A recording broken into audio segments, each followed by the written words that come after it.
बिस्मिल्लाहिर्रहमानिर्रहीम। अस्सलाम वालेकुम। आप देख रहे हैं प्रोग्राम नुक्ता इम्तियाज़। मैं हूं आपके साथ मशल बुखारी। ये प्रोग्राम में मेरे साथ मौजूद हैं इम्तियाज़ गुल साहब।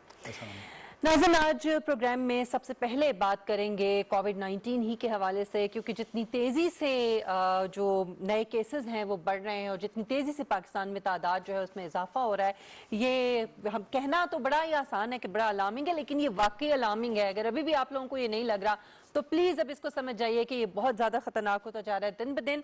और आज के जो केसेस हैं, मैं उनके ज़रा आपको आदाद शुमार जो है बताती चलूँ कि आज पाकिस्तान में जो टोटल केसेस की तादाद है वो तकरीबन 1,39,230 केसेस हो चुके हैं पाकिस्तान के अंदर जो पॉजिटिव हैं कोरोना के। इसके अलावा पिछले 24 घंटों के दौरान जो नए केसेस सामने आए हैं वो भी कल के दिन से कुछ 200-300 जो है उसमें तादाद में इजाफा हो चुका है। 6,825 नए मरीज सामने आए हैं जो कोरोना से जो है मुतासर हुए। 81 अमवात हुई हैं गुज़श्ता 24 घंटों के दौरान। आज हम सबसे पहले प्रोग्राम में इसी के हवाले से बात करेंगे। इम्तियाज़ साहब, एक तो जो सूरत हाल है वो बड़ी ही हम देख रहे हैं कि तेज़ी से केसेस बढ़ रहे हैं। हर रोज़ 200-300 लोगों का इजाफा हो रहा है इसमें जो मुतासर हो रहे हैं कोरोना से। जो आपको लगता है कि जो लोग बात कर रहे हैं कि शायद किसी तरह की कंफ्यूजन है, लॉकडाउन करें ना करें, या जो है वो SOPs को फॉलो उस तरह से लोग नहीं कर रहे हैं, लोग अपनी रिस्पॉन्सिबिलिटी को एक्सेप्ट नहीं कर रहे हैं, कैसे देखते हैं आप सूरत हाल को? देखिए, सवाल ये है कि आप SOPs के हवाले से जो बहस चल रही है उसमें मुवाजना आप कौन से ममालिक के साथ कर रहे हैं। आप अमेरिका को देख लें, वहाँ पे अक्सर रियासतों में कारोबार खोल दिया गया है। ऑस्ट्रेलिया को देख लें, न्यूजीलैंड को देख लें। कन्फ्यूजन ये नहीं है बल्कि कुछ मजबूरियां हैं मेरे ख्याल है, जिसकी वजह से ख़ुद वफाकी काबीना बशमूल वज़ीर आज़म के वो बार बार स्मार्ट लॉकडाउन की बात करें कि यानी जहाँ भी आपको हॉट स्पॉट नज़र आएगा आप उस इलाकों को सील कर दें। जिस तरह इस्लामाबाद में आपको मालूम होगा G93 G92 का इलाका कराची कंपनी का बहुत मसरूफ़ इलाका है और शायद इस वजह से भी वहाँ पे ज़्यादा वाक़यात अभी 200-250 के करीब वाक़यात या मुतासरीन सामने आए हैं कि वहाँ पे अक्सर लोग फ़्लैटों में रहते हैं। इसके आसपास बहुत बड़ी आबादी है फ़्लैटों में रहने वाली, यानी तंग महदूद रकबे में रहे आज़ाद, वहाँ पे एहतियात बड़ी मुश्किल हो जाती है।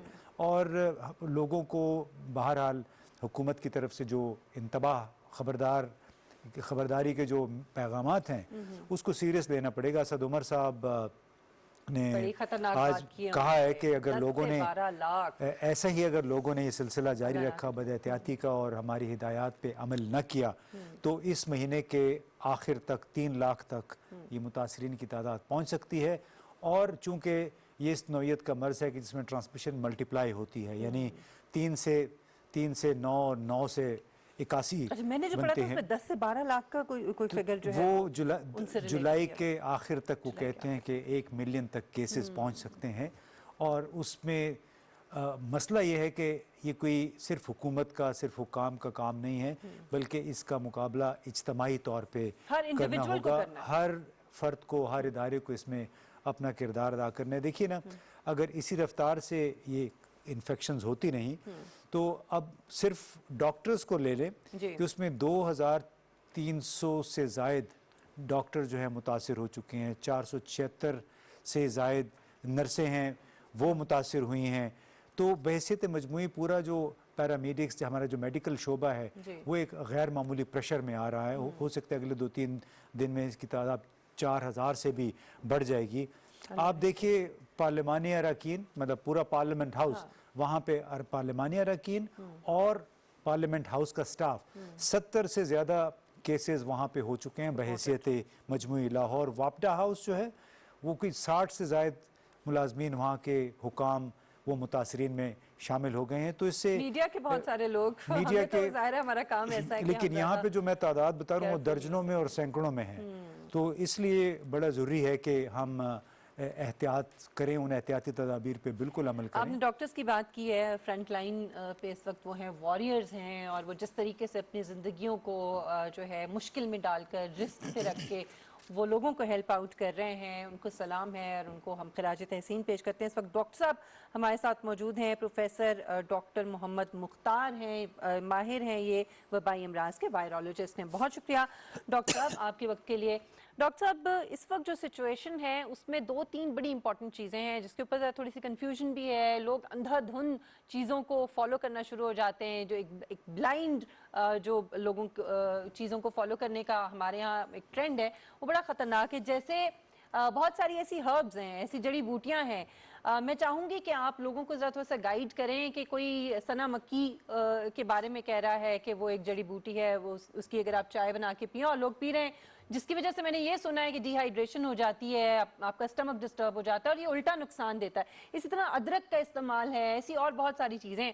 तो ज़रा थोड़ा सा ये बताएं कि क्या कोई अगर ये कहता है तो इसको इस तरह से फॉलो करना चाहिए ब्लाइंडली जैसे लोग कर रहे हैं? बहुत शुक्रिया जी आपका कि आपने मुझे मौका दिया कि मैं इस चीज़ पर बात कर सकूं। देखें, हमारी जो मेडिसिन हैं, एक तो वो हैं जो कि क्लिनिकल ट्रायल्स के थ्रू आती हैं, और दूसरी वो हैं जिन्हें हम ट्रेडिशनल मेडिसिन कहते हैं।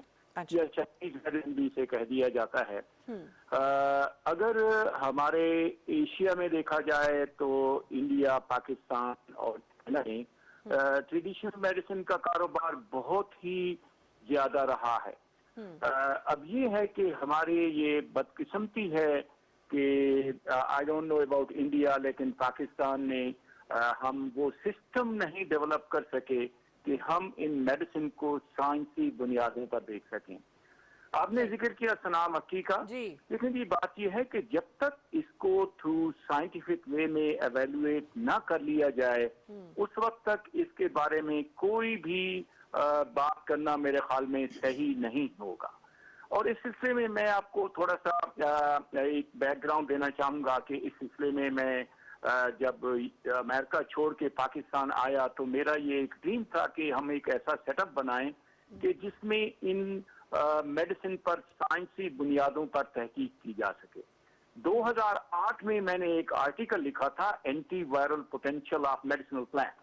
अच्छा। आज भी अगर गूगल स्कॉलर पे जाके अगर आप एंटी वायरल प्लांट्स लिखें जो कि इसी चीजों के बारे में बात करते हैं, तो उसमें आपको तकरीबन 2,34,000 दुनिया के जो साइंटिस्ट हैं उनके रिसर्च आर्टिकल मिलेंगे।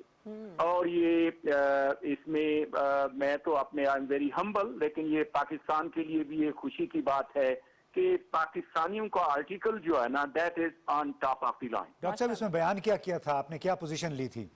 जी, मेरी पोजीशन ये थी कि हम जितने भी ये देखें, क्योंकि मेरा ताल्लुक बहावलपुर से है और Cholistan is the nearest area जहाँ पे ट्रेडिशनल मेडिसिन लोग इन जड़ी बूटियों को इस्तेमाल करते हैं।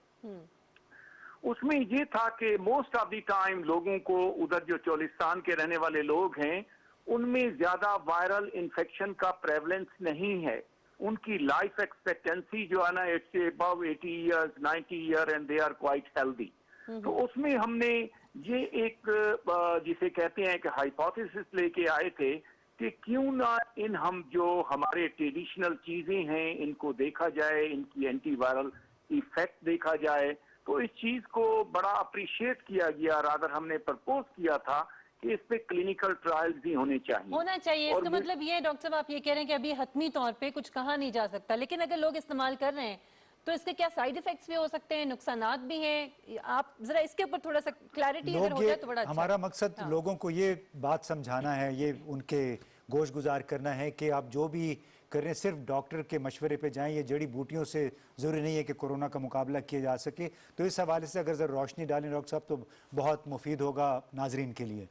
देखें जी, आई 100% एग्री विद यू कि कोई भी जड़ी बूटी ये जो हमारे सोशल मीडिया पर है, ये जो हमारे हकीम साहबान हैं जो इनको प्रमोट कर रहे हैं, they should not be utilize for treatment of corona patient. अच्छा। अनटिल एंड अनटिल के जब तक आपके पास एक कहते हैं कि एम्पिरिकल एविडेंस, जब तक आपके पास ये इंफॉर्मेशन नहीं हुई कि इनको साइंटिफिक तरीके पर देखा गया है, ये इंसानों में वायरल लोड को कम कर देती हैं, लोगों को क्योर कर देती हैं, that is the only way. चलिए, बहुत अच्छा हो गया कि आपने ये क्लियर कर दिया कि ये जब तक डॉक्टर से मशवरा ना किया जाए इन चीज़ों को इस्तेमाल नहीं करना चाहिए। अच्छा, दूसरी जो चीज़ है वो प्लाज्मा के हवाले से है, जो ये कहा जा रहा है कि जिन लोगों को कोरोना हुआ है और वो ठीक हो गए, रिकवर कर गए, वो अपना प्लाज्मा डोनेट करें। तो इसके बारे में भी थोड़ा सा बताएं। एक तो ये प्लाज्मा है क्या और इसको किस तरीके से जो है वो कब कितने दिन के बाद जो पूरी तरह से रिकवर हो जाता है इंसान, और फिर उसका चेक किस तरह से किया जाता है कि वो वाकई मुतासिर था या नहीं था, तो पूरा तरीकाकार जो है वो भी काइंडली अगर आप समझा दें। देखिए जी, इस सिलसिले में क्योंकि मेरी एक्सपर्टीज, मैं मॉलिक्यूलर वायरोलॉजिस्ट हूँ और वायरोलॉजी में भी कई ब्रांचेस हैं। वायरोलॉजी साइंस ये बहुत ही कॉम्प्लेक्स साइंस है और यही वजह है कि हमने इस साइंस पर तवज्जो नहीं दी और जिसकी वजह से पूरी दुनिया इस वक्त फंसी हुई है।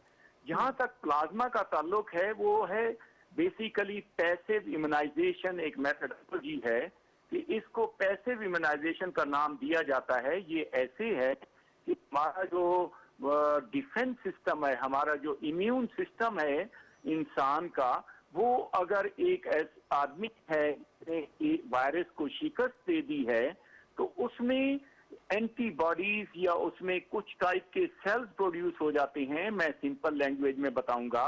और वो सेल ऐसे होते हैं कि उनकी ट्रेनिंग हो चुकी होती है कि वो वायरस या बीमारियों के खिलाफ जो है ना, जो कोविड-19 की बीमारी के खिलाफ लड़ सकते हैं। अब होता ये है कि एक इंसान जो इस बीमारी से सेहतयाब हो चुका है, उसका प्लाज्मा लेके अगर एक ऐसा आदमी जो इस बीमारी के साथ जंग कर रहा है, इसके साथ लड़ाई हो रही है, उसको दे दिया जाए तो इट्स एग्जैक्टली लाइक कि हमने फौज जो है ना कहीं से लेके ट्रेन आर्मी को लेके आए और वो आदमी भी उससे सेहतयाब हो जाएगा। आई मीन सिंपलिस्टिक वे में तो ये है, लेकिन ये है कि प्लाज्मा का यूटिलाइजेशन जो है ना, it has to be in a very very careful way. मैं आपको सिंपल सी एग्जांपल देता हूं कि अगर प्लाज्मा देने वाले को हेपेटाइटिस सी है, HIV है या कोई और ब्लड बॉर्न डिजीज है और अगर उसको सही तरीके से चेक नहीं किया जा रहा, तो बजाय आप जो नया जिसको आप ट्रीट करने जा रहे हैं उसमें जब आप प्लाज्मा ट्रांसफ्यूज करेंगे तो उसको आप वो बीमारी दे रहे होंगे टेक्निकली। तो I mean one has to be careful about this one, लेकिन हमें वी आर वेरी लकी कि हमारे पाकिस्तान में very valid and very informative point जो आपने रेज किए हैं, स्पेशली प्लाज्मा से रिलेटेड। बहुत शुक्रिया डॉक्टर साहब आपके वक्त के लिए। इम्तियाज साहब, एक तो प्लाज्मा से रिलेटेड जो कंफ्यूजन थी वो किसी हद तक दूर हुई है और लोग अंधाधुंध ये कर रहे थे कि जो रिकवर हुआ है बस उसका प्लाज्मा मिल जाए, और लाखों रुपए में ये प्लाज्मा लोग फरोख्त कर रहे हैं, जिस पे बड़ा ही अफसोस होता है। लेकिन उसके लिए वो जो स्क्रीनिंग की बात कर रहे हैं कि आपका ब्लड जो है वो पहले ये पता होना चाहिए कि आपको कोई और बीमारी ना हो। देखिए, वो तो मेरा ख्याल है कोई इंतहाई बेवकूफ़ और जालिम डॉक्टर होगा अगर वो बगैर चेक किए हुए किसी से हासिल किया हुआ प्लाज्मा एक मरीज को दे दे। मेरा ख्याल नहीं है कि इस तरह कोई हो सकता है।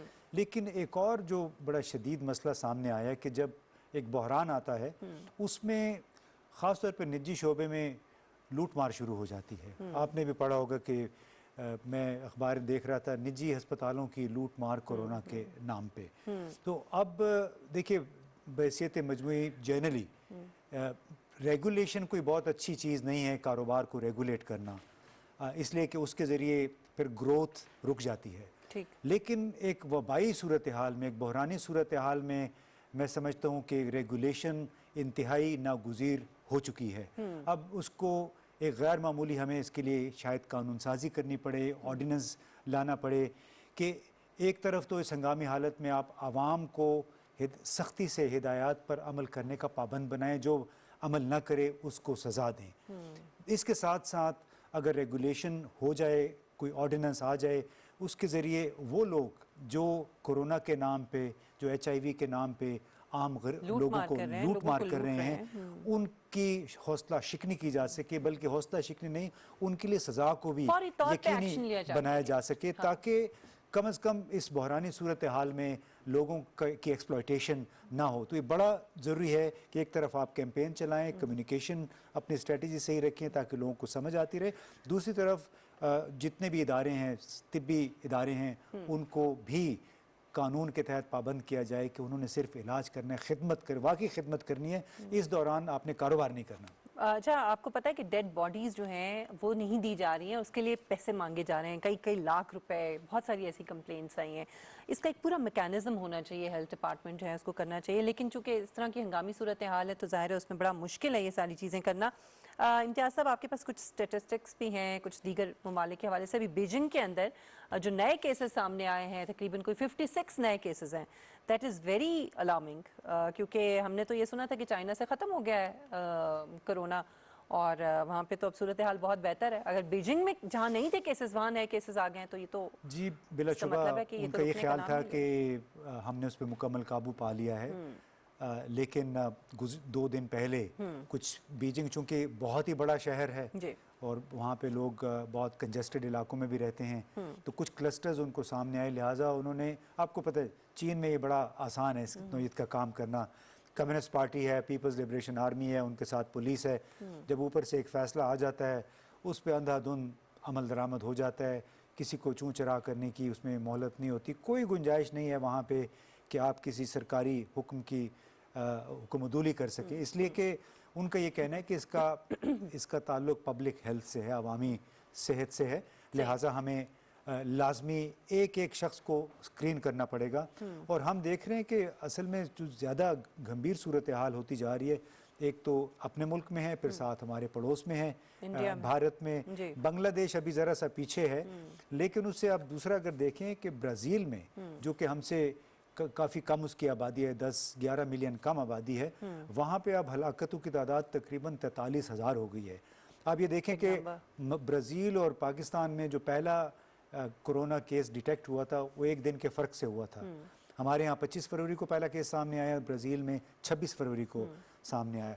वहाँ पे अब तक अल्लाह बचाए पाकिस्तान को भी, अब तक वहाँ पे 8,52,000 मुतासरीन सामने आ चुके हैं कोरोना से, और 43,000 के करीब वहाँ पे अमवात हो चुकी हैं।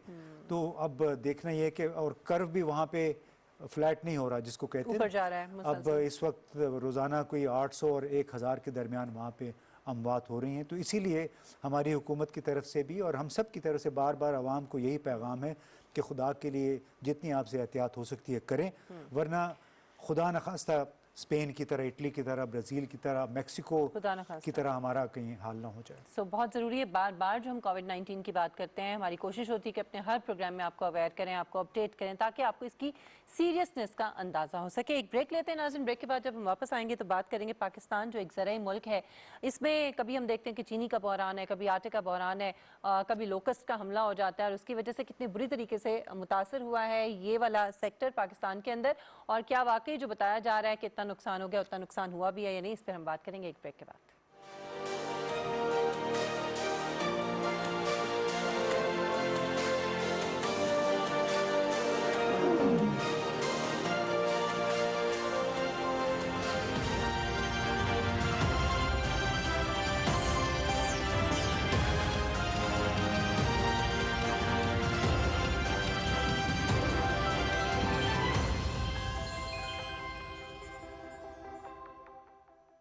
मुल्क के कोने कोने से सहाफियों की सबसे बड़ी और मजबूत टीम के साथ तमाम बड़े शहरों से बैक वक्त शाया होने वाला पाकिस्तान का पहला अखबार रोजनामा नई बात। आज ही अपने अखबार फरोश से तलब करें।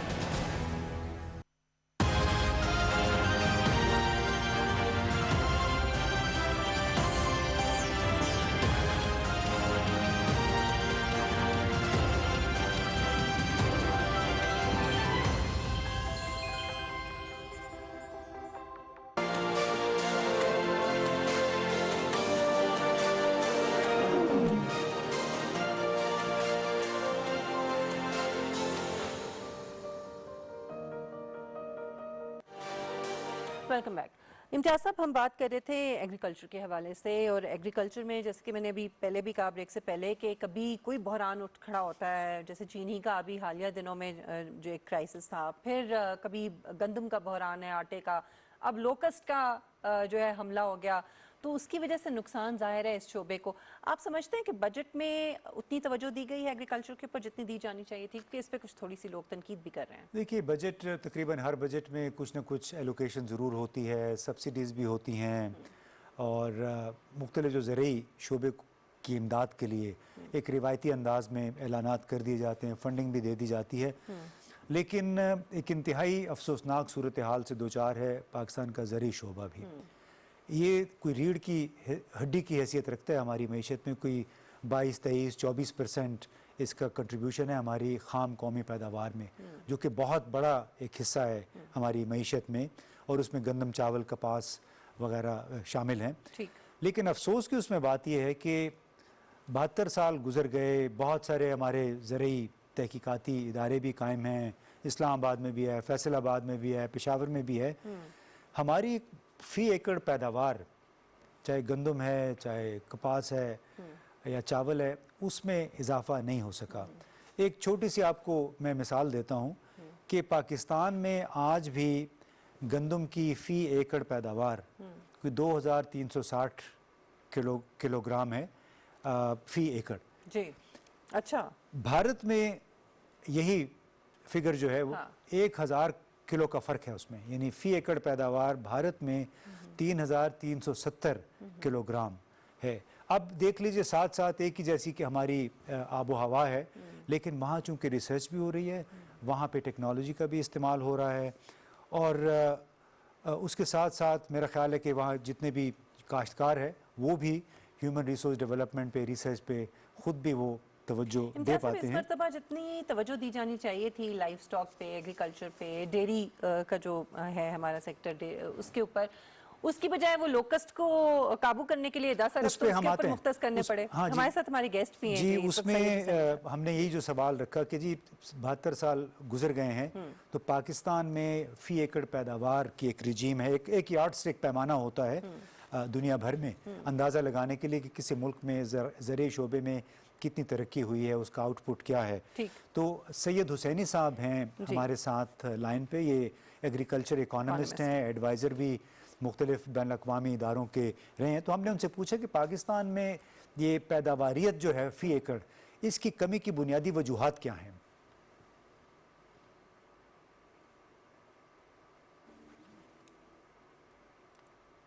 जी हुसैनी साहब, आप मुझे सुन पा रहे हैं? आपको आवाज़ आ रही है?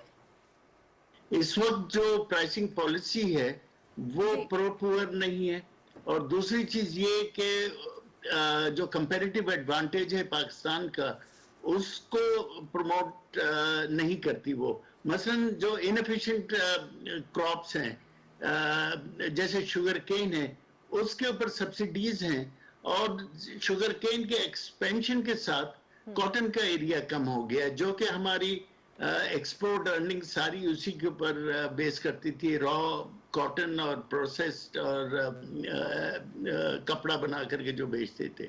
तो जो शिफ्ट हुआ है, फार्मर का शिफ्ट हुआ है, वो नॉन इकोनॉमिकली एफिशिएंट क्रॉप्स की तरफ से उस तरफ बात। तो और बेसिकली ये सोचना चाहिए, जो भी आप सब्सिडी दे रहे हैं वो सारों को, चाहे अमीर किसान हो, गरीब किसान हो, सबको बराबर चाहिए।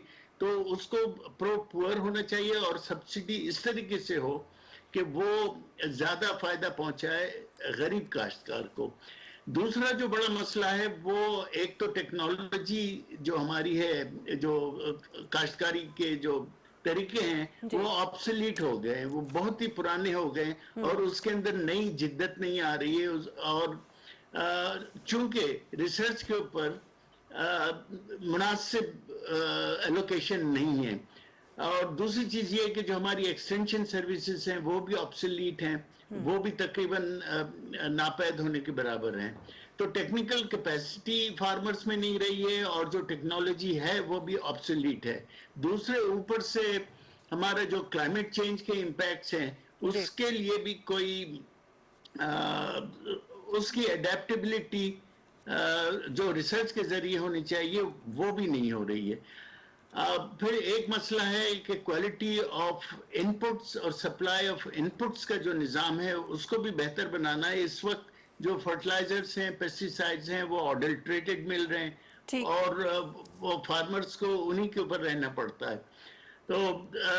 तो बेसिक जो शॉर्ट टर्म इंस्ट्रूमेंट्स हैं या जो चीज़ हो सकती है वो प्राइसिंग पॉलिसी है, और डेवलपमेंट ऑफ टेक्नोलॉजी है, और मूवमेंट या हमें इर्तिका करना है वैल्यू एडिशन के ऊपर। हमारी इस वक्त वैल्यू एडेड प्रोडक्शन बहुत ही कम है ज़राअत के अंदर, और हम बिल्कुल प्राइमरी प्रोडक्ट्स बना रहे हैं, जबकि दुनिया चली गई है कि वैल्यू एडेड कमोडिटीज़ बना करके भेजते हैं, एक्सपोर्ट भी करते हैं, लोकल कंजम्पशन भी होती है, जिससे इकोनॉमिक ग्रोथ होगी। और ये चीज़ें सारी अगर हो तो हमारी जो rural non farm economic activities हैं, जो सपोर्ट सर्विसेज हैं, उसमें भी एम्प्लॉयमेंट जनरेट होगी और वहाँ भी इनकम लेवल्स बढ़ेंगे, तो जो पॉवर्टी एस्पेक्ट्स हैं वो होंगे। अच्छा हुसैनी साहब, जो सबसे ज़्यादा इस वक्त एक बड़ा मसला है वो लोकस्ट का है, और उसकी वजह से जितना शोर मचाया जा रहा है कि बड़ी तबाही हो गई है, मैं आपसे पहले तो ये पूछना चाहूँगी कि काइंडली इस पे ज़रा थोड़ा सा आप इसकी वजाहत कर दें कि जितना एक कहा जा रहा है, क्या उतना नुकसान वाकई हुआ भी है या ये सिर्फ जो है वो ज़्यादा ओवर एस्टिमेट किया जा रहा है इसको? अब देखिए, ये जो मसला आया है कोई 25-26 साल के बाद दोबारा आया है, और इस साल जितना शोर है उतना नुकसान नहीं हुआ। नुकसान जरूर हुआ है। मसलन आजकल तो सिर्फ कपास लग रही है, तो जो कपास अभी निकल रही है, जो 15-20 दिन पहले निकली है, उसको तो जाहिर है टिड्डी दल उसको नुकसान पहुंचा रही है, मगर जो सिंध में जैसा अर्ली लगती है तो वहां भी इतना जो फसल 8-9-10 इंच की हो गई, उसको तो इतना नुकसान नहीं है। उसके अलावा ये ज्यादा से ज्यादा जो इस वक्त नुकसान करेगी वो चारा, जो जानवरों का चारा है उसको करेगी, और सब्जियों को। तो जरूरत, अगर इस वक्त इसको कंट्रोल नहीं किया तो आइंदा ये जब इसके जो टिड्डी दल की नई फसल आएगी, नई क्रॉप आएगी, वो बहुत ज्यादा नुकसान करेगी और हैवक होगी। तो इसको कंट्रोल करने के लिए अशद जरूरत है, और ये जो रकम रखी गई है ये मेरा ख्याल है कि नाकाफी है, इसमें मजीद एलोकेशन की जरूरत थी। बहुत शुक्रिया सैयद हुसैनी साहब आपके वक्त के लिए। इम्तियाज साहब, वो ये कहते हैं कि जो रकम रखी गई है ये कम है, हालांकि जितना अंदाजा लगाया जा रहा है नुकसान का, वो कहते हैं उतना नुकसान भी नहीं हुआ, लेकिन ये रकम भी कम है। बड़े मसले की बात कर रहे हैं ना कि उसमें बहुत सारे, आपको आपकी टेक्नोलॉजी बहुत पुरानी है, जो काश्तकारी के तरीके हैं वो बता रहे हैं। चूँकि इन्होंने बहुत सारे प्रोजेक्ट्स की पूरे पाकिस्तान में इवैल्यूएशन की हुई है, इन्होंने पानी के प्रोजेक्ट्स पे, मंसूबों पे भी दरिया सिंध पे काम किया हुआ है, तो इनका जो तजर्बे का निचोड़ था वो उन्होंने बता दिया कि एक प्राइसिंग मैकेनिज्म हमारा ख़राब है, हमारा काश्तकार जदीद तरीके से काश्तकारी नहीं करता, फिर आपके पास एक्सटेंशन सर्विसेज जो हैं वो नहीं है, और सबसे बड़ी बात जो जिससे हमने शुरू भी किया था कि आपकी फ़ी एकड़ पैदावार इसलिए भी नहीं बढ़ पाती कि घटिया बीज इस्तेमाल होता है, उस पर आज तक बहुत ज़्यादा इतना काम नहीं हो सका कि आपकी उस पैदावारियत उसके ज़रिए बढ़ सके। खाद जो है उसमें भी कहते हैं 2-3 नंबर खाद आपको आती है, जिसकी वजह से जो बताया जाता है कि जैसे आप मिसाल के तौर पे 10 kg का इजाफा होगा फ़ी एकड़, वो 5 kg भी नहीं हो पाता। तो ये गुनागू मसाइल हैं जिसका एक हमें तवील मायाद हल तलाश करना पड़ेगा। अच्छा, ये एग्रीकल्चर, हालांकि पाकिस्तान एक एग्रीकल्चरल कंट्री है, लेकिन बड़ा अफसोस होता है कि इस किस्म की सिचुएशन जो है हमें फेस करनी पड़ती है, क्योंकि ये मसला भी कोविड-19 की तरह लोकस्ट का चल रहा है, तो साथ में वो चीनी का भी आपको पता है जो एक क्राइसिस है, तो ये भी हमारा मौजू जो आने वाले दिनों में भी हम इस पर मज़ीद भी बात करेंगे। लेकिन जो रेसिज्म है इम्तियाज साहब, वो भी एक पेंडेमिक की तरह जो है वो उठ खड़ा हुआ है और उसमें शिद्दत आती जा रही है। अभी एक वाक़या जो जॉर्ज फ्लॉयड का था, अभी उसकी गर्द जो है वो थमी नहीं थी कि एक और मसला अटलांटा के अंदर एक और स्याफाम शख्स को, और वो भी पुलिस के हाथों, उसकी हलाकत हुई है। और ये तो बहुत ही ज़्यादा बढ़ते जा रहे हैं प्रोटेस्ट जो हैं पूरे अमेरिका, क्या अब तो अमेरिका से बाहर भी। तो ये क्या वजह है कि बजाय इसके कि इसके ऊपर काबू पाया जाता, एक और वाक़या सामने आ गया? वो एक पेंडेमिक ही बन गई है। अब उस पर तो देखिए ना, सिर्फ अमेरिका तक ये मामला महदूद नहीं रहा, बल्कि फ्रांस, बरतानिया, बेल्जियम, हालांकि ऑस्ट्रेलिया में भी गुज़िश्ता रोज़ मुजाहरों पर पाबंदी लगाई गई थी, उसके बावजूद लोग सड़कों पे आए। वहाँ तमाम इन ममालिक में, बरतानिया, फ्रांस वगैरह, इसमें अफ्रीकी और एशियाई जो बाशिंदे हैं वो सड़कों पे आ चुके हैं। और उसमें दिलचस्प बात यह है कि जो मुजस्मे जिस तरह गिराए गए हैं, अमेरिका में क्रिस्टोफर कोलंबस जिसको कहा जाता था कि अमेरिका उसने दरियाफ्त किया था, उसका मुजस्मा गिरा दिया गया, तोड़ दिया गया। बेल्जियम का बादशाह था, उसका मुजस्मा गिरा दिया गया। बरतानिया में दो अशखास थे, एक एडवर्ड कोल्स्टन और रॉबर्ट मिलिगन थे। ये स्याह फाम बाशिंदों के ताजिर थे, बड़े मशहूर, उनके मुजस्मे तोड़ दिए गए हैं। हत्ता कि बरतानवी हुकाम को साबिक वज़ीर आज़म विंस्टन चर्चिल का मुजस्मा एहतियातन अपनी जगह से उतार के महफूज करना पड़ा, क्योंकि ऐसे लग रहा था कि लोग अब उसकी तरफ भी रुख करेंगे। लोगों का खतरनाक हद तक बढ़ चुका है। तो सिर्फ वो अमेरिका तक महदूद नहीं बल्कि यूरोप तक फैल चुका है। तो इसीलिए हमने सोचा कि किसी अमेरिका में ही मौजूद किसी से बात क्यों ना कर लें। जो ग्राउंड रियलिटीज हैं और वहाँ पे जो सूरत हाल है, बिल्कुल। तो जहांगीर खटक साहब हैं हमारे साथ स्काइप जी पे बिल्कुल, हैं। न्यूयॉर्क से हमारे साथ हैं। न सिर्फ खुद वो एक सहाफ़ी हैं बल्कि सहाफ़त पढ़ाते भी हैं। बहुत शुक्रिया जहांगीर खटक साहब आपके वक्त के लिए। जहांगीर साहब, एक तो अटलांटा में जो पुलिस चीफ है उसने इस्तीफा भी दे दिया है अब तो इस सारी सूरत हाल को मद्देनजर रखते हुए। मैं आपसे पूछना ही चाहूंगी कि इन वाकयात के जो सियासी और जो समाजी असरात हैं वो आपको क्या लग रहा है, क्या नजर आ रहा है कि क्या पढ़ सकते हैं आने वाले दिनों में? जी, thank you for having me on your show. देखिए, अमेरिका में जब से जॉर्ज फ्लॉयड का ये वाकया हुआ मिनियापोलिस शहर में, और उसके बाद हमने जो देखा अमेरिका की सड़कों, शहरों और छोटे छोटे कस्बों में भी कि हर तरफ से जो आवाज उठ रही थी वो एक नहीं थी, दो थी। एक तो ये थी कि आप जॉर्ज फ्लॉयड की जो खानदान है उसकी फैमिली को आप इंसाफ फराहम करें और जो पुलिस वाले हैं उनको सजा दी जाए। उस पर काम शुरू हो गया। दूसरा मुतालबा ये था कि जो अमेरिका का पुलिसिंग का निज़ाम है जिसकी वजह से बहुत सारे बेगुनाह लोग अपनी जानें गंवा रहे हैं। आपने अभी हालिया जो वाकया है जो अटलांटा जॉर्जिया में हुआ और जिसके नतीजे में एक सियाफाम नौजवान 27 साल नौजवान था, उसने अपनी जान गंवाई पुलिस फायरिंग के नतीजे में, और उसके बाद वहां पर हंगामे भी हुए, कुछ आतिशबाजी के वाकयात भी हुए। ये तमाम चीजें एक मूड को जाहिर कर रही हैं। मूड ये है कि जो अमेरिका का पुलिसिंग का निज़ाम है और जो सोशल जो इंसाफ का निज़ाम, ये दोनों में कमजोरियां हैं, जिसके नतीजे में ऐसे अफराद जिन्होंने कोई भी यूनिफॉर्म पहनी हो, स्पेशली पुलिस की यूनिफॉर्म, वो अगर अपनी ताकत का या अपने जो उनके मैंडेटेड उनका जो लीगल राइट है उससे ज्यादा ताकत का इस्तेमाल करते हैं तो अब तक वो बिल्कुल फ्री हो जाते हैं। उनको अदालत में ले जाया तो जाता है लेकिन उनके खिलाफ कुछ साबित नहीं हो पाता। यानी आप इसका मतलब ये हुआ कि निजाम में कमजोरी है। सिर्फ रेसिज्म का मसला नहीं है बल्कि जो पुलिस गर्दी जो हम पाकिस्तान में भी ये वर्ड यूज करते हैं वो वहां पे भी उसी तरह से है। लेकिन एक चीज है, देखिए एक फर्क है, पाकिस्तान और अमेरिका में एक फर्क है। यहाँ पर मुजाहरे हुए, हर किस्म के मुजाहरे हुए, लेकिन मेरा ख्याल है कि ऐवानों में उनको सुना गया और उसके बाद आपको नेक्स्ट एक्शन नजर आ रहा है। मैं आपको 2-3 मिसालें देता हूँ। न्यूयॉर्क शहर जो कि अमेरिका की सबसे बड़ा शहर है और यहाँ की जो पुलिस है सबसे बड़ा पुलिस डिपार्टमेंट है।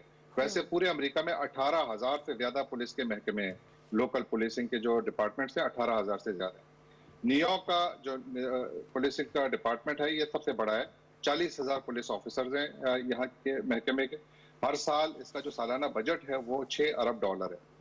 और कॉल्स अब ये आ रही हैं कि एक तरफ जिस तरह मिनियापोलिस सिटी काउंसिल ने तो बाकायदा करारदाद मंजूर कर दी कि आप पुलिस के महकमे को खत्म कर दो, उसकी जगह क्या रिप्लेस होगा अभी इसके बारे में कोई ज्यादा वाजे नहीं है। न्यूयॉर्क में कॉल आ रही कि डिफंड द पुलिस, यानी पुलिस का जो बजट है उसको खत्म किया जाए। अगर आप बजट को किसी महकमे के खत्म करते हैं तो इसका मतलब महकमे ही खत्म हो गया, क्योंकि बजट का बगैर तो महकमा नहीं चल सकता। तो यहाँ पर फिर जो सोल्यूशन उसका निकाला गया वो ये है, या अभी तक तो मुकम्मल नहीं है, मेरा ख्याल है इस पर काम हो रहा है। अच्छा। कि आप इन पे बजट को कम कीजिए और पुलिस की जो रिस्पॉन्सिबिलिटीज हैं उनको भी कम कीजिए। यानी अब तक पुलिस के जो रिस्पॉन्सिबिलिटीज है वो ये है कि कोई अगर एक होमलेस आदमी है वो सड़क पे खड़ा होकर अपने आमा को खराब कर रहा है तो उसके लिए भी पुलिस आती थी और आती है अभी भी। या फिर कोई जहनी तौर पर बीमार शख्स है वो कुछ ऐसी हरकत कर रहा है तो उसके लिए भी पुलिस आती है। यहाँ पर जो अभी नई सोच आ रही है वो ये आ रही है कि पुलिस की रिस्पॉन्सिबिलिटीज को इस तरह से कम किया जाए कि ये जिम्मेदारी मुख्तलिफ सोशल वेलफेयर का महकमा या कोई और महकमा, डिपार्टमेंट ऑफ हेल्थ का या किसी को भी ये जिम्मेदारी सौंपी जाए कि जब भी 911 की कॉल आती है तो वहां से हमेशा पुलिस को हर केस में ना डिस्पैच किया जाए। बल्कि केस टू केस की बुनियाद पर डिस्पैच किया जाए। एक तो ये है। दूसरा ये है कि जो शफाफियत है निज़ाम में, देखिए आज तक तकरीबन हर पुलिस ऑफिसर के खिलाफ, तो मैं नहीं कहूंगा, लेकिन बहुत सारे पुलिस ऑफिसर्स के खिलाफ कंप्लेंट्स भी आती हैं। पब्लिक कंप्लेंट्स करती है कि जी ये ज्यादती कर रहा है, या इसका जो तरीक़ेकार है लोगों से डीलिंग का बहुत गलत है। वो कंप्लेंट्स पब्लिक नहीं की जाती थी। अब ये हो रहा है कि वो कंप्लेंट्स पब्लिक की जाएंगी, तो उसका नतीजा क्या होगा? नतीजा ये होगा कि मैं एक आम शहरी के तौर पर अगर मेरे इलाके का एक पुलिस ऑफिसर है और उसके बारे में बहुत ज्यादा कंप्लेंट्स हैं, तो मैं अदालत जा सकता हूं और मैं उनसे कह सकता हूं कि ये शख्स क्यों पुलिस फोर्स पर अभी भी मौजूद है, एक्टिव पुलिस फोर्स में, कि जब इसके खिलाफ इतनी सारी कंप्लेंट्स हैं, आई डोंट फील सेफ, ये मुझे क्या सेफ्टी देगा? इस किस्म की चीजें खुलेंगी तो अदालती निजाम भी अंदर आएगा और इस्लाहात का एक अमल शुरू होगा। यूएस कांग्रेस भी इसके ऊपर काम कर रही है और ओवरऑल अमेरिका के, मेरा ख्याल है कि इस पूरे वाकये ने अमेरिका के हर निजाम को हिला कर रख दिया। देखिए मरियम वेबस्टर जो डिक्शनरी है, उन्होंने परसों अपनी जो डेफिनेशन है रेसिज्म की, वो उन्होंने यानी उसके अंदर एडिशन किया है, क्योंकि एक सियाफाम खातून ने उसके ऊपर ऑब्जेक्शन की कि आप इवन जो रेसिज्म को डिक्शनरी में भी डिफाइन कर रहे हो, ये भी रेसिस्ट है, इसको भी बदलिए। तो उन्होंने उसको बदला। ये तब्दीली जो है वो जिस तरह इम्तियाजुल साहब ने जिक्र किया कि यूरोप में भी आ रही है, क्योंकि ये एक निजाम है जो बैनुल-अक़वामी है, इसकी तारीख है। बिलाशुबा जहांगीर, बहुत एक तारीख साज मौका है। अगर ये मुजाहरे कुछ मजीद शिद्दत पकड़ गए तो उसमें, जैसे आपने कहा, वेबस्टर डिक्शनरी ने अपने कुछ अल्फाज को भी, उनकी डेफिनेशंस भी तब्दील कर दी। बहुत बहुत शुक्रिया आपने हमें ज्वाइन किया, कीमती वक्त में से हमें वक्त दिया हमारे प्रोग्राम के लिए। मिशेल, इन तमाम सूरत हाल से एक बात वाज़ेह हो रही है कि जो मौजूदा निज़ाम है, चाहे पुलिस का है, चाहे अदालती निज़ाम है, अमेरिका में है या पाकिस्तान में है या बरतानिया में है, उन पे प्रेशर्स में अब इजाफा हो रहा है, सोशल और सियासी प्रेशर में। और एक और जो अहम तरीन बात है जो गुज़श्ता 3-4 बरसों में सामने आई है कि जो तासुबात और बेइंसाफ़ी के रवैये दहाइयों से सियासी मसलहतों में बिल्कुल दबे हुए थे, वो अमेरिका में सदर ट्रंप और बरतानिया में बोरिस जॉनसन के ऐसे लीडरों के मुंतखब होने के बाद उनको एक ज़बान मिल गई है, वो उभर के सामने आ गए हैं। और इन मुल्कों में नस्ली तासुब और इम्तियाजी सलूक के खिलाफ पहले से ज़्यादा बातें हो रही हैं। और जॉर्ज फ्लॉयड और गुज़श्ता रोज़ अटलांटा में जो रेशर्ड ब्रूक्स को जो पुलिस के हाथों मारा गया है, उसकी इन अमवात के बाद ये बहस अब ज़्यादा ज़ोर पकड़ गई है कि आखिर स्याफाम और जो ब्राउन आबादियाँ हैं, कम्युनिटी, उनके साथ ये जुल्म क्यों होता है। और लगता यह है कि इन दोनों बड़े वाक़यात के बाद और मौजूदा जारी तहरीक के तनाजुर में अब हुकूक इंसानी की तहरीक को एक नई पुश मिलेगी। और पुश के साथ साथ ये तमाम जो डेवलपमेंट्स हैं, इससे ये हो सकता है कि इन मुआशरों में बेहतरी तो आए, लेकिन जो तबकाती और सियासी तकसीम है वो शायद ज़्यादा और शिद्दत इख्तियार कर ले। अच्छा, पाकिस्तान में भी कुछ इस तरह के वाक़यात जो हमने गुज़श्ता कुछ अरसे में देखे हैं, चाहे वो नकीबुल्ला का वाक़या हो या साहिवाल में जो कुछ हुआ, तो ये ऐसा लगता है कि जो नाजायज़ जो इस्तेमाल है इख्तियारात का, वो सिर्फ पाकिस्तान की हद तक महदूद नहीं है, बल्कि अमेरिका जैसे मुल्क के अंदर भी ये इसी तरह से किया जाता है। इसकी प्रैक्टिस जो है वो उसी तरह से है। बहरहाल, चूँकि वक्त हमारे पास बहुत कम रह गया है, तो हम आगे बढ़ेंगे और हमारे पास एक बड़ा एक इंटरेस्टिंग भी आप उसे कह सकते हैं, और एक जो इन्वायरमेंट के ऊपर कोविड-19 हालांकि बड़ा तबाकुन साबित हुआ है और इसके बहुत ख़तरनाक जो है वो असरात सामने आ रहे हैं, लेकिन इन्वायरमेंट के ऊपर इसके बड़े पॉजिटिव असरात जो हैं वो हुए हैं। अगर थोड़े से फैक्ट्स एंड फिगर्स जो मैं आपके सामने रखूं तो WHO के मुताबिक हर साल तकरीबन 3 मिलियन लोग एयर पोल्यूशन की वजह से जो अमराज का शिकार होते हैं, उसकी वजह से उनकी अमवात हो जाती हैं। और गुज़श्ता साल यानी 2019 में जो नाइट्रोजन डाइऑक्साइड का लेवल है उससे 40% कमी जो है वो इस साल जनवरी और फरवरी के दौरान कोविड-19 की वजह से वो आई है। तो इम्तियाज साहब, ये बड़ा पॉजिटिव एक इफेक्ट है अगर हम देखें तो, और उसकी वजह से जो नापैद परिंदे और जानवर थे वो बाहर निकल आए, क्योंकि लोग तो है नहीं अब सड़कों के ऊपर, अर्बन एरिया जी बिल्कुल। उसके हवाले से हमने एक कुछ वीडियोस को कंपाइल किया है और वो हम चाहेंगे कि आपको दिखाएं। और उसके अंदर इम्तियाज साहब कुछ ऐसे जानवर भी हैं जो कई सालों से जो है वो नज़र नहीं आए थे। जैसे एक जानवर भारत के अंदर जो है वो 1990 के बाद इसका नाम है जी मालाबार सिविट। ये 1990 में नजर आया था और उसके बाद से ये नापैद था। और ये एक बार फिर आप इस वक्त टेलीविजन पर देख सकते हैं ये मनाजिर, ये थाईलैंड के मनाजिर दिखाए जा रहे हैं जहां पर बंदर जो हैं वो एक बहुत बड़ी तादाद में शहरी इलाके के अंदर आ गए और बहुत से रेजिडेंशियल एरियाज हैं जहां पर मुख्तलिफ जानवर जो देखा कि इंसान नहीं है, इंसान नहीं है, हम सड़कों पर सफर शुरू कर दिया, कॉन्फिडेंस आ गया उनके अंदर और वो बाहर निकल आए। सो ये एक बड़ी मोरों की मैंने एक वीडियो देखी इम्तियाज साहब जो बहुत ही इंटरेस्टिंग और बड़ी खूबसूरत वीडियो थी। बहुत बड़ी तादाद जो है वो एक रोड के ऊपर है और गाड़ी जो है वो आ रही है जिसका शायद वो नहीं था, उनको तवक्को नहीं थी क्योंकि रोड्स पे आजकल है नहीं गाड़ियां। आपने वीडियो देखी है, आई होप कि आपको पसंद आई होगी। तो वो मोर जो है वो बहुत बड़ी तादाद में उस रोड पे बड़े आराम से बाहर आया हुआ था, पूरा कबीला बाहर आया हुआ था कि वो गाड़ी को हॉर्न्स बजाने पड़े और रुक रुक के चलना पड़ा और मोरों को हटाना पड़ा।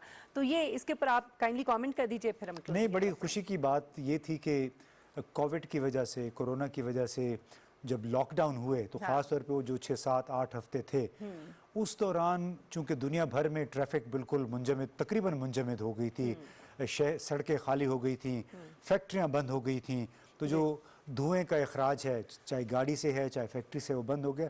तो हमें उन दिनों बताया गया, साइंसदानों को ये कहना था कि 25 साल में 8% जितना नुकसान हुआ तो 8% उससे रिकवर हुआ है। तो वो एक गैर मामूली फिगर थी पूरी दुनिया के लिए। और उसका असर हमने अपने लॉनों में भी देखा, किचन गार्डन में भी मैं देख रहा हूँ आजकल रंग बिरंगे परिंदे। अच्छा। तितलियां मैंने इतने अरसे के बाद देखी हैं अपने लॉन में। तो उससे अंदाज़ा होता है कि बहसीत मजमूई जो मौसम है वो उस पर बहुत मुस्बत असर पड़ा है। इसीलिए वो अभी कहा जा रहा है कि बड़ा ज़रूरी है कि हर महीने या साल में एक महीना या 2 हफ्ते लॉकडाउन कर दिया जाए ताकि हमारी जो फिजा है, माहौल है, वो कुछ बेहतर हो सके। वो कहते हैं ना ब्लेसिंग इन डिस्गाइज। तो मेरे ख्याल में इसकी वजह से बहुत सारी ऐसी चीज़ें हैं कि शायद अल्लाह ताला ने थोड़ा सा झंझोड़ा भी है अपने बंदों को और सोचने पे भी मजबूर किया। और मेरे ख्याल में ये वक्त है कि हमें सोचना चाहिए। बहुत सारी चीज़ें जो हम गलत कर रहे थे, जो गलत प्रैक्टिसेस थी, उनको भी छोड़ना होगा। बहरहाल अल्लाह ताला जल्द अज जल्द इस अफरेत से, इस बीमारी से, इस वबा से जो है वो हमें बचाए और हम जल्द अज जल्द इससे निकलें।